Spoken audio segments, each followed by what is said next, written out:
मु लोक वार्ता देवी जे मो पाखक लोक मैंने प्रचुर भाव आसतु मोर होटेल को आसिले से केमती लगुच फिल ये माने कौन नुआ इनोवेट कौन दरकार इनोवेशन से भगवान की भी प्रार्थना कर सब जिन हो आम होटेल को लोक मैंने प्रचुर भाव आसतु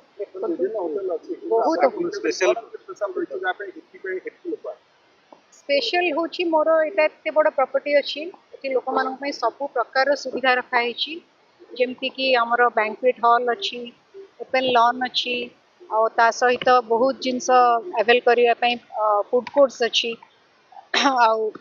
रोड साइड आमर रोड रे लोक मैंने जो जाऊे आसुवे भल रेस्टोरेंट ना आम रेस्टोरेंट भी प्रोवाइड करुचु धीरे धीरे आमर आहरी बहुत किसी आसब नुआ नुआ जिनस बट आज आम तो फूड कोर्ट ही ओपन करुचु कौन तापर आसब लोक केमती फीडबैक धीरे धीरे मिलिवो नाई आमर कॉस्ट मिनिमल रोचे कॉस्ट सेमती किसी बाहर मार्केट अपेक्षा आमर ये कॉस्ट बहुत मिनिमल लोक भी पसंद आसो मो हिसाब रे लोक आसला जना पड़ो।